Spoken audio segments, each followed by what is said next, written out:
cái nạn này nó bị nó mưa nó bị mà nó bị nó mưa cái nạn nó mà này là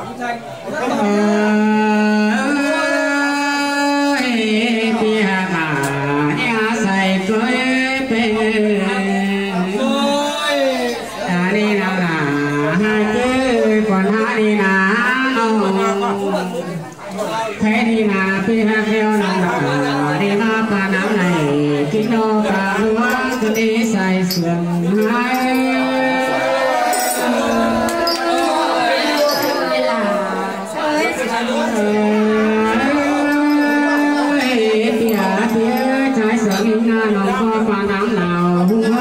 em vẫn xếp hà kê rô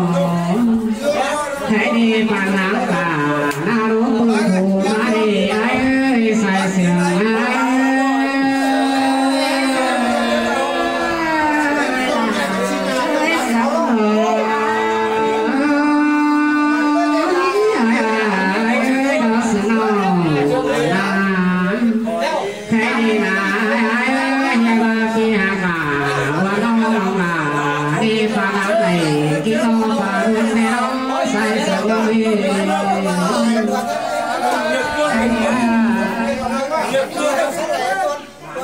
anh thấy nó bị cả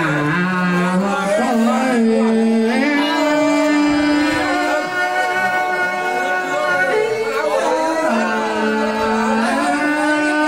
hà mai cô quan tâm với nàng tâm phùng thế sĩ nàng mà sẽ đi ai sai sương nông nàng đâu có làm à chỉ chết chơi ai bà lại chỉ đi sửa đi ai nông có làm đồ ăn thì đua cho ăn nói và đi đua sẽ bị hạt bà hoa cối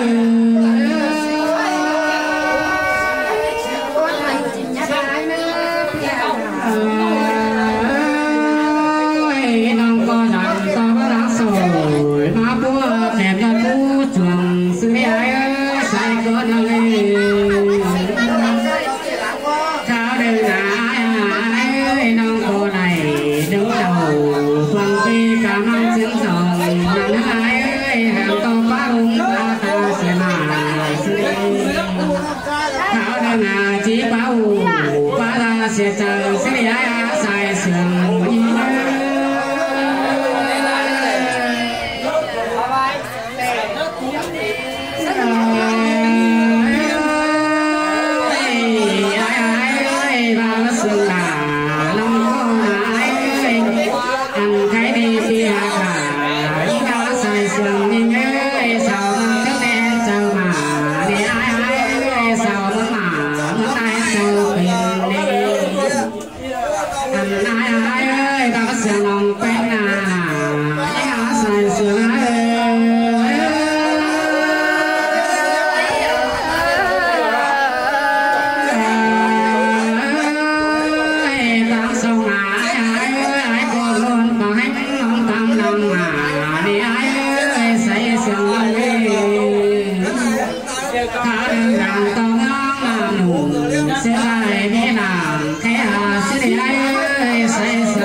cô bà đeo tiền là cái này của lừa đi ai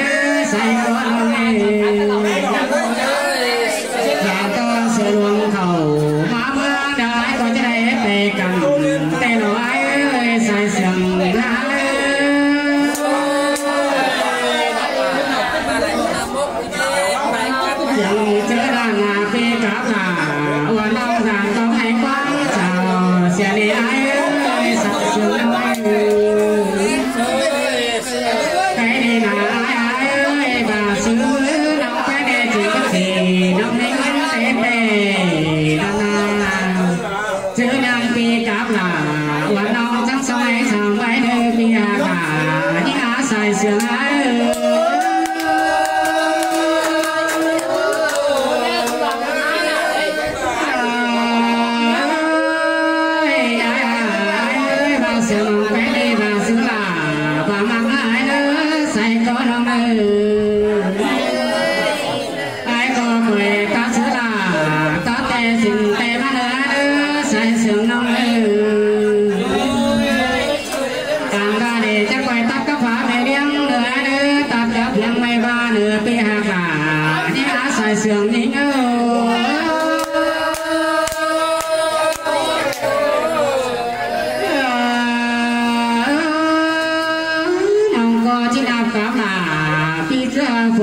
điều đó này ai nữa sai có non ăn chữ nam khi hạt là sai sướng đi ơi khi chẳng phải tu xa đường sợ học con chào cô đây nữa vì chẳng phải tu sai cá đồng học con trời trốn nữa ai nữa sai sướng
chỉ gió nắng hằng để đưa xa